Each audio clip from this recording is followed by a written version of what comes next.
you know, you end up with the plane going 300 miles per hour too slow. And of course, if the atmosphere is going from west to east, then maybe you could say that the atmosphere pushes the plane back up to that velocity. But you know, Newton's first law says that an object in motion stays in motion unless acted upon by an outside force. So an object in motion relative to another object in motion stays in motion relative to that object unless acted upon by an outside force. It has to. The atmosphere doesn't answer the question. And the other problem with the atmosphere is air gets thinner as you get farther away from the Earth. So the gravitational pull on the air as you get higher and higher is less. So by conservation of angular momentum, air at higher altitudes would have to be spinning slower. And this, you know, this is where, you know, the actual concept of dark matter comes from in galaxies, because stars at the outer edges are spinning at the same speed as stars in the inner ring of the galaxies, and so we say there's more mass there to make up for this, and that's another thing I'll cover in a coming episode. But there's no real answer for this. So I started thinking about this. I'm trying to visualize this, you know, because we never do problems like this, you know. And in my engineering classes in college, we used to break down, we derive equations, you know, calculus. We'd use calculus to break down equations that somebody else had already derived before, and I always thought it was annoying because, you know, it always comes down to a simple algebraic expression. Everything in our world becomes very simple. It's kind of amazing, but you know, everything breaks down to a simple algebraic expression. We go through all this proof to back check what these guys had done, but never did we back check our theory of living on a spinning ball, ever. You know, we don't do these problems. Why? Why don't we talk about the curvature? Why don't we talk about the velocity? You know, I went back to school and took astronomy in 2013, and we kind of talked about this, but not in depth like this. And then the other thing I started to think about is, you know, I live in Central Florida. I heard a sonic boom one time from supposedly the space shuttle landing. You know, rattled my windows and doors. It woke me up, scared the crap out of me. It was pretty awesome actually at the time. The landing strip for the runway at Cape Canaveral is north-south. The north end actually points a little bit to the west, this way. Actually, west is actually this way.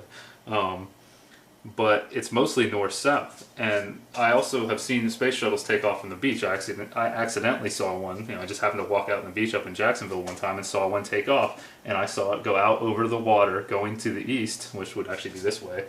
You know, going out over the water to the east, and then it, you know, disappeared from my sight. You know, I thought it went out into space. So it's rotating with, you know, relative to the rotation of Earth.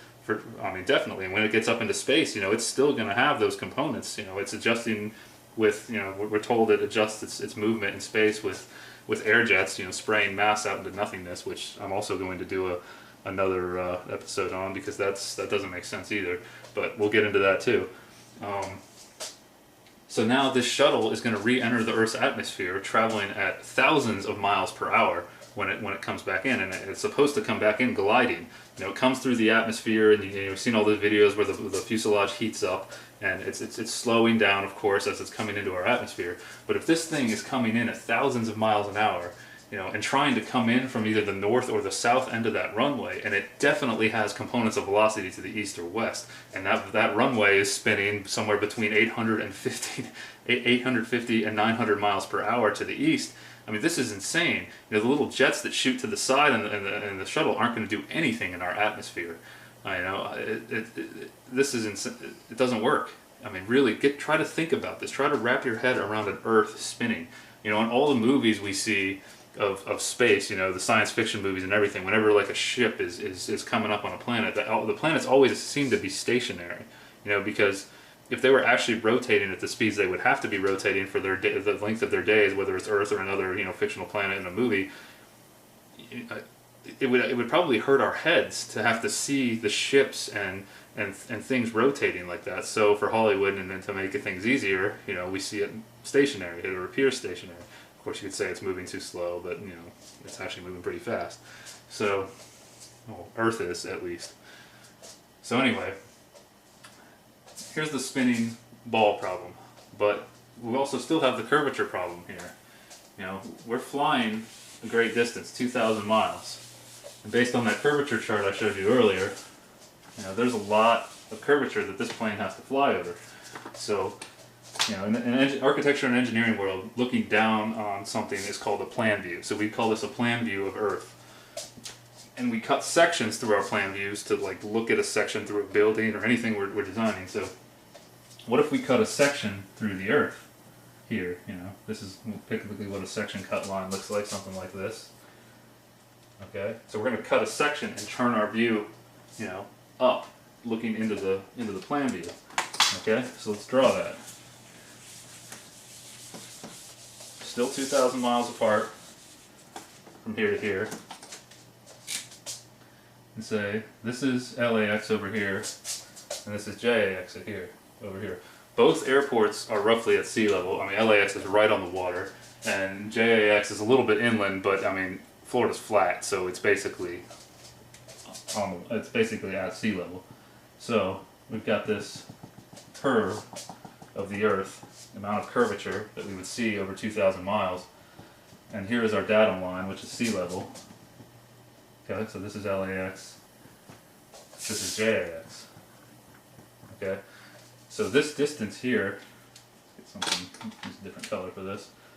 This distance here to the curve would be based on 1,000 miles an hour, 1,000 miles of distance.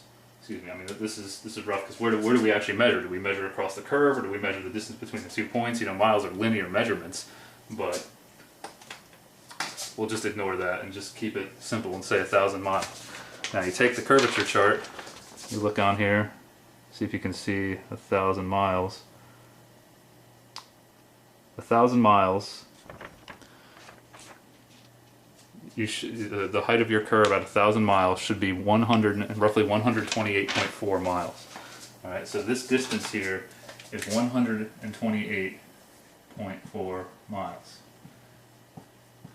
Okay, our plane takes off, you know, heading this way, I guess, because it has to follow the curve, and it gets up to about 30,000 feet, 33,000 feet. That's, you know, 5 miles. You know, that's, you know, a mile is 1 mile is equal to 5,280 feet. So now you're up here somewhere, and you're trying to fly over here, like this, I guess. I mean, you can't fly through the Earth like that, so you still have to follow the curve, obviously. Well, this plane is flying along and follows this curve, right? The Earth is constantly curving, so the plane constantly has to be following the curve. Well, that's a problem because when the rudders on a plane are straight, you know, the flaps or rudders, whatever you want to call them, they're called rudders because it's just like a boat moving through water. You know, air is a fluid, really, and so, you know, when you turn a rudder on a boat, it controls the direction of the boat. Just the same thing in the air. When plane turns its rudders on the wings or on the tail, it affects its motion through the fluid, but it's just the atmosphere that's flying through, and it controls its orientation and where it's going. So to follow this curve, the plane would constantly have to nose down. The pilot would constantly have to nose the plane down if that's how a plane flies. You know, when I first thought about this, I'm like, that's crazy. You know, the Earth is constantly curving, so it constantly has to nose down to follow it. So I got on the internet and started looking up explanations for this. You know, people have asked this question before, obviously, and the general accepted explanation for this is that gravity does it. You know, it's basically like it's going into orbit, and because you have that force, you have this force of gravity on the plane pulling towards the center of the Earth, it makes you follow this orbital path. You know, it's like a ball on a string spinning it around. You know, the force in the string pulling it towards the center makes it actually rotate around. I mean, that's where the theory of all of our orbits in space comes from, is that force pulling towards the center of mass. All right. But see, there's a problem with that because the rudders on the plane are straight. Not the rudders, the rudders, the elevators, whatever you want to call them. They're straight, but we're following a curve. Okay, so even though the pilot's holding the controls or autopilot or whatever, I mean, they're making little adjustments here and there. But I mean, basically, you fly up and you level off. You know, you feel that when you fly in a plane if you've ever flown on a plane before. So,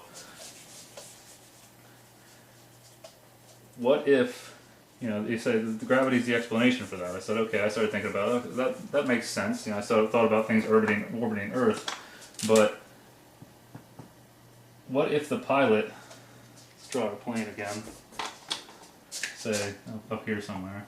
What if the pilot decides he doesn't want to follow the curvature of the Earth for some reason, and he wants to follow a point a line that is tangent to the Earth, like this, a straight line.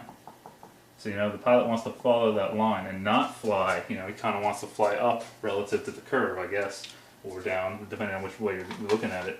But, so now he's got this force of gravity that's trying to make the plane follow the curvature of Earth, based on the accepted explanation for what I was talking about before.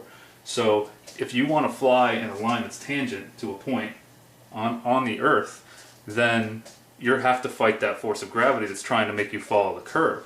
So now it's the same problem in reverse. Now you constantly have to pull up on the controls or nose the plane up to fly in a straight line.